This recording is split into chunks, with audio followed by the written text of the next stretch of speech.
प्यारे बच्चों, महेंद्र खंडेलवाल के YouTube चैनल पर फिर से एक बार आपका स्वागत है।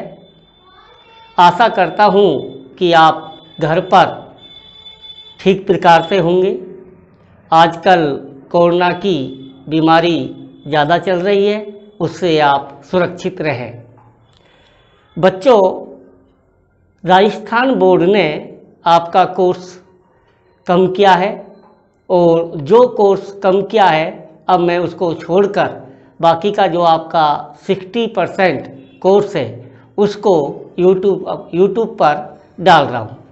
उसी श्रृंखला के अंदर मैं आपको लेसन नंबर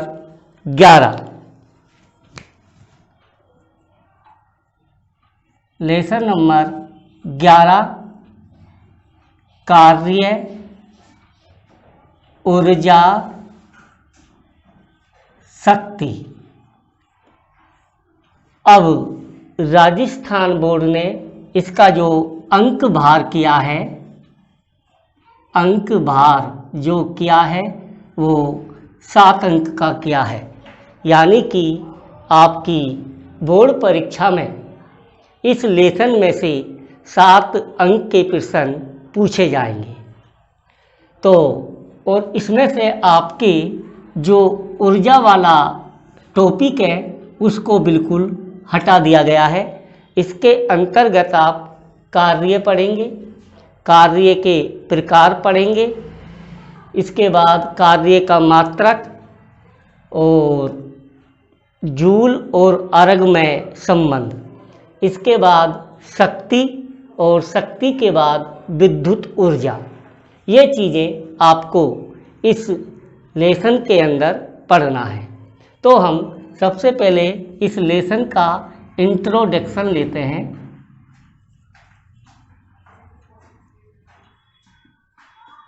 जैसा कि आप जानते हैं कि जीवन में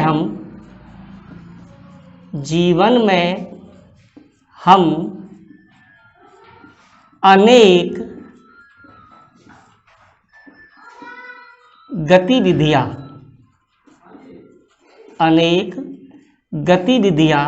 करते हैं, जिसमें बल का उपयोग कर कार्य संपन्न किया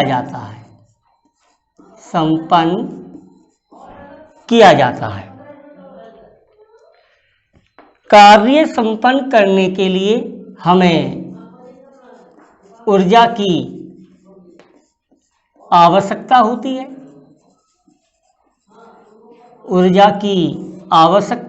है और सजीव यह ऊर्जा भोजन से प्राप्त करता है और निर्जीव या मशीन ईंधन के दहन से ऊर्जा प्राप्त करता है। तो बच्चों, एक बात देखिए, जीवन में हम अनेक गतिविधियां करते हैं जिसमें हम बल का उपयोग करके क्या करते हैं, कार्य को संपन्न करते हैं। कार्य करने के लिए हमको ऊर्जा की आवश्यकता होती है। ये ऊर्जा सजीव तो भोजन के द्वारा प्राप्त करता है और जो मशीन होती है वो ईंधन के दहन से ऊर्जा प्राप्त करता है। अब बात ये आती है कि कार्य क्या है।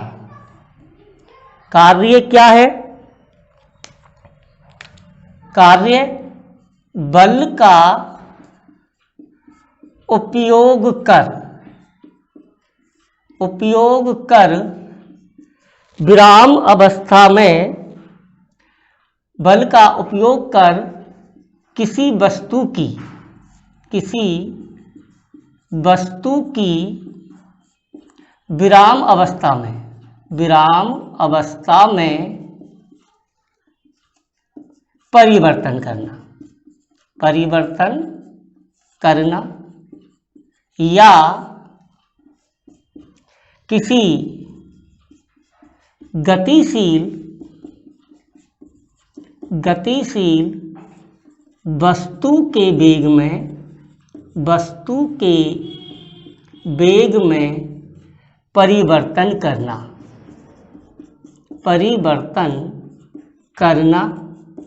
कार्य कहलाता है। वैज्ञानिक दृष्टि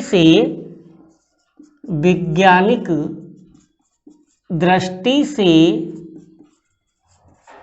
बल और विस्थापन के गुणनफल को कार्य कहते हैं। तो बच्चों, कार्य क्या है? कार्य आप बल का उपयोग करके किसी वस्तु की जो विराम अवस्था होती है उसमें परिवर्तन करना, या कोई गतिशील वस्तु है तो उसके वेग में परिवर्तन करना ही कार्य कहलाता है। और वैज्ञानिक दृष्टि से बल और विस्थापन का जो गुणनफल होता है उसे हम कार्य कहते हैं। संपादित कार्य हम दो प्रकार से ज्ञात करते हैं। संपादित कार्य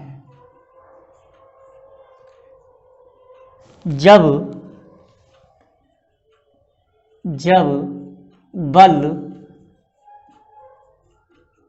विस्थापन की दिशा में हो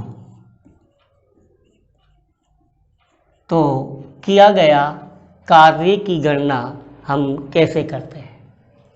इसके लिए मैं आपको एक चित्र बनाकर समझाने की कोशिश करता हूँ।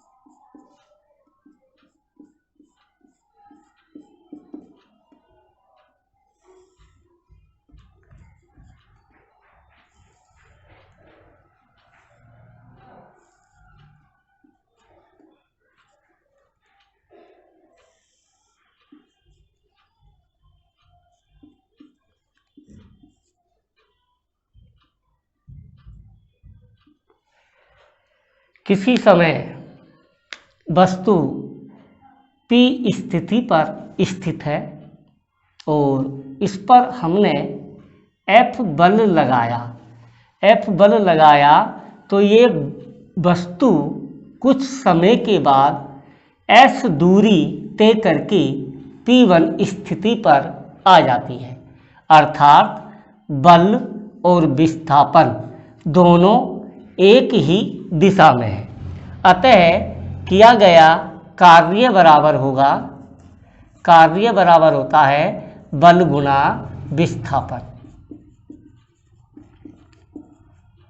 तो बच्चों, कार्य को W के द्वारा, बल को F के द्वारा, विस्थापन को S के द्वारा, तो W बराबर हो गया Fs। तो बच्चों, जब भी बल विस्थापन की ही दिशा में होता है तो किया गया कार्य का मान W बराबर Fs होता है। अब बात आती है दूसरी, जब बल विस्थापन की दिशा में ना हो या बल विस्थापन से थीटा कोण पर कार्यरत है, तो कार्य की गणना हम किस प्रकार से करेंगे। इसके लिए एक मैं आपको चित्र से समझाने की कोशिश करूंगा।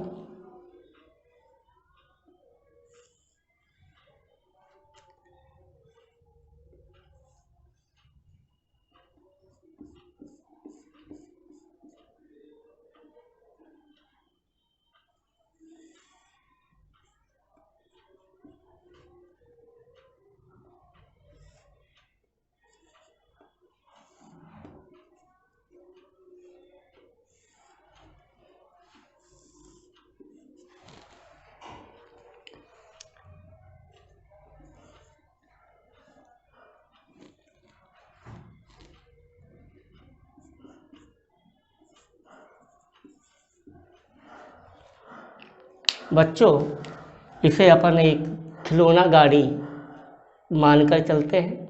कोई बच्चा इसको थीटा कोण पर खींचता है तो ये वस्तु धरातल के समांतर गति करती है, अर्थात बल थीटा कोण पर लग रहा है और विस्थापन धरातल के समांतर हो रहा है, यानी कि बल और विस्थापन एक दूसरे के विपरीत है।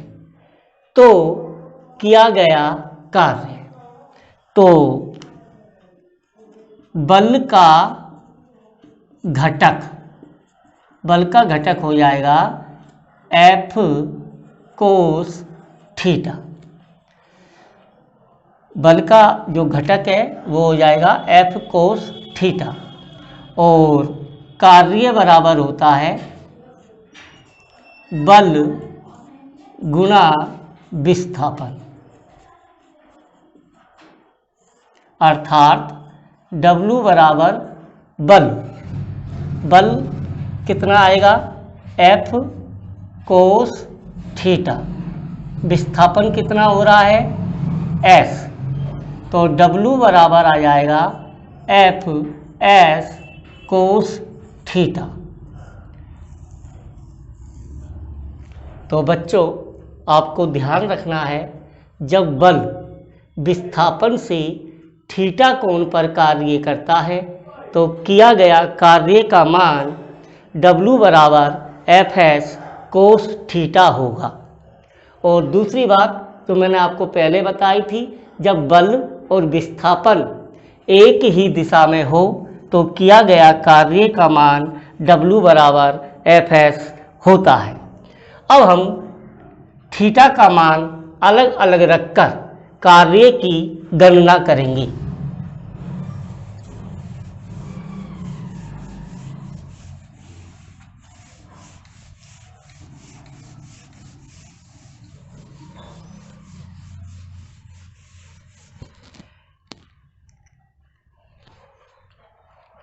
यदि थीटा बराबर 0 डिग्री हो तो किया गया कार्य का मान क्या होगा।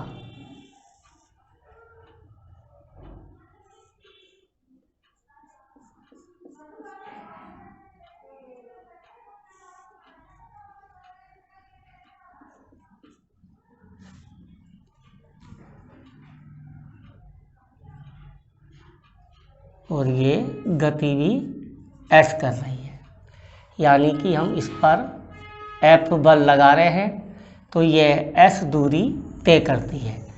बल और जो विस्थापन है वो एक ही दिशा में है, तो किया गया कार्य का मान हो जाएगा W बराबर Fs। क्यों होगा? क्योंकि जो बल है और विस्थापन है वो दोनों एक ही दिशा में है, इसीलिए किया गया कार्य का मान होगा Fs। अब बात आती है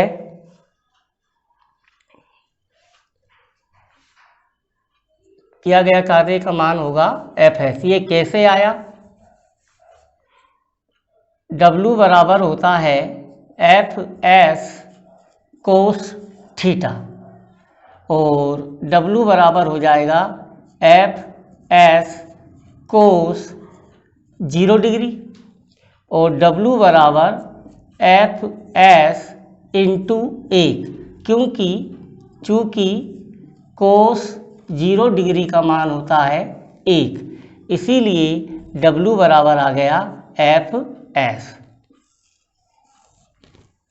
तो एक बार दोबारा देखिए, अगर बल थीटा के 0 डिग्री पर कार्य कर रहा है, इसका अर्थ हुआ कि बल और विस्थापन एक दिशा में कार्य करता है। हमें पता है जब बल थीटा कोण पर कार्य करता है तो सूत्र आता है W बराबर Fs कोस थीटा। तो W बराबर Fs कोस थीटा की जगह 0 डिग्री रख दी और कोस 0 का मान होता है 1, तो कोस 0 का मान हमने 1 लिख दिया और W बराबर आ गया Fs। तो किया गया कार्य का मान W बराबर Fs। दूसरी पोजीशन आती है, यदि बल 90 डिग्री के कोण पर कार्यरत है, तो किया गया कार्य की गणना करनी है, अर्थात थीटा बराबर 90 डिग्री। तो इसके लिए मैं आपको एक चित्र बना रहा हूँ।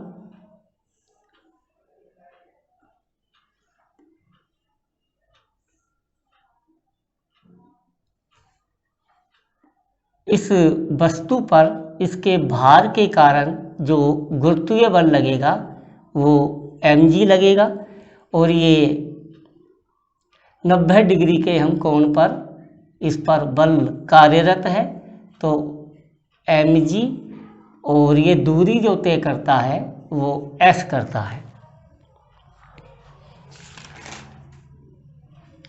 तो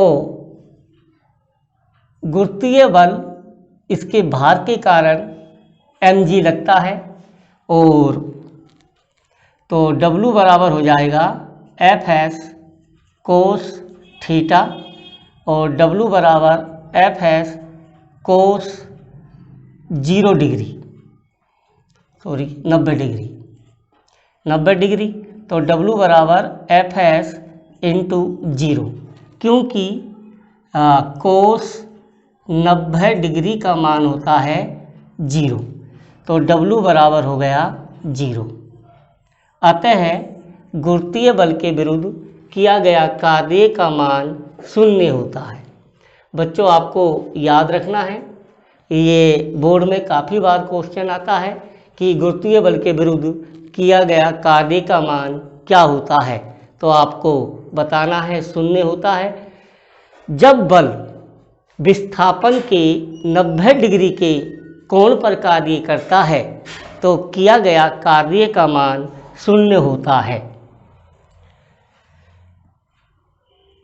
0 होता है। अब बात आती है थीटा बराबर 180 डिग्री हो, यानी कि बल और विस्थापन एक दूसरे के विपरीत हो, तो किया गया कार्य की गणना हम किस प्रकार से करेंगे।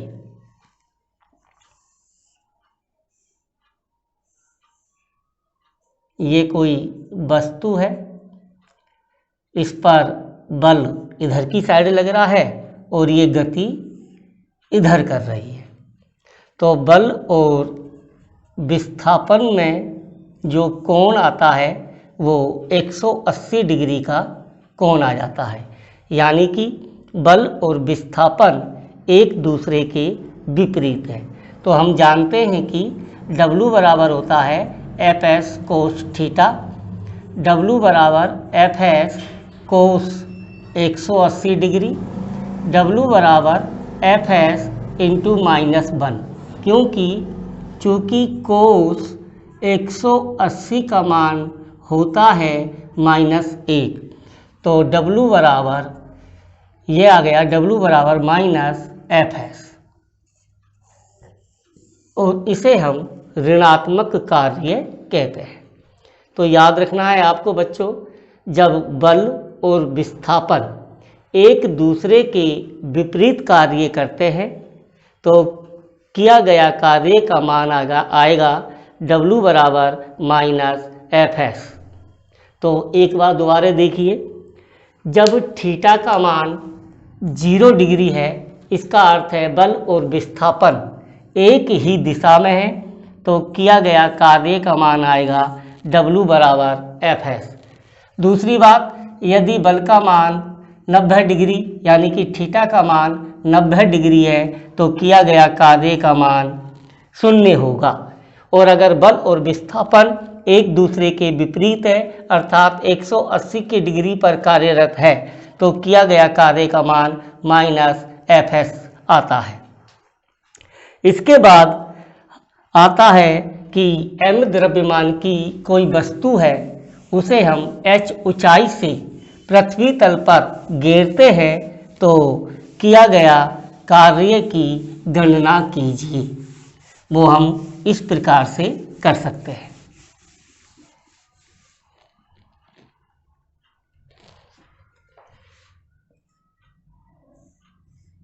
ये m द्रव्यमान की कोई वस्तु है और ये पृथ्वी तल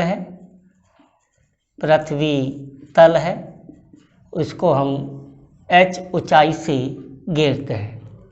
तो इस वस्तु पर भार के कारण जो बल लगेगा, गुरुत्वीय बल लगेगा, वो mg नीचे की ओर लगेगा और विस्थापन s बराबर हो जाएगा h। तो कार्य बराबर होता है बल गुना विस्थापन। तो W बराबर हो जाएगा, इस वस्तु पर गुरुत्वीय बल कितना लग रहा है mg और विस्थापन कितना हुआ है, s की जगह हम क्या लिखेंगे h। तो W बराबर आ गया mgh।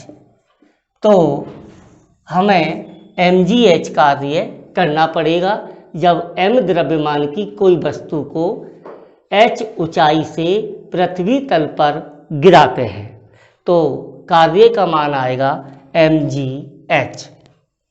ये था m द्रव्यमान की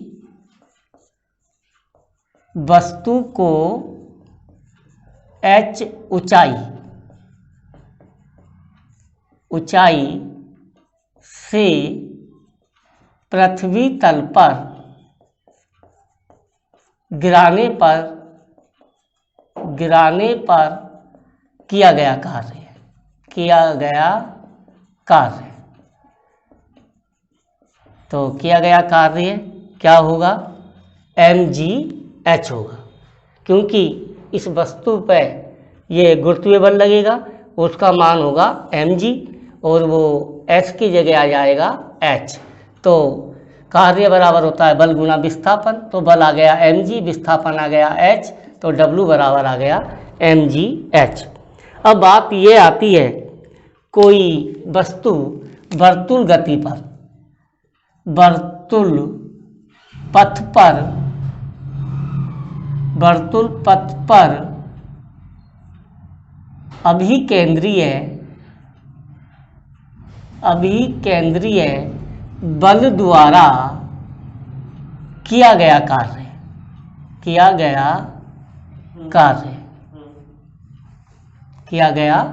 कार्य। जैसे कि ये कोई वर्तुल पथ है और ये अभिकेंद्रीय बल F है और ये वस्तु के वेग से 90 डिग्री का कोण बनाता है। तो मैं आपको पहले बता चुका हूँ, जब कोई बल विस्थापन से 90 डिग्री का कोण बनाता है या लंबवत होता है तो किया गया कार्य का मान 0 होता है। तो इस स्थिति में भी अभिकेंद्रीय बल द्वारा किया गया कार्य का मान 0 होगा, क्योंकि अभिकेंद्रीय बल वस्तु की गति से लंबवत 90 डिग्री का कोण बनाता है। या इसको आप इस प्रकार से समझिए, कोई धावक है और बिंदु ए से चलना प्रारंभ करता है और चलता हुआ चलता हुआ चलता हुआ वो बिंदु ए पर ही आ जाता है, तो इसका विस्थापन यानी कि S बराबर क्या हो गया 0। वो ए पर था और कुछ समय के बाद ए पर ही आ गया, तो उसका विस्थापन हो गया 0। और W बराबर होता है Fs, तो W बराबर F इंटू S 0 हो जाएगा और W बराबर 0। तो मेरा कहने का अर्थ यह है, जब कोई वस्तु वर्तुल पथ पर गति करता है तो उसके द्वारा लगने वाला अभिकेंद्रीय बल के द्वारा किया गया कार्य का मान सदैव 0 होता है।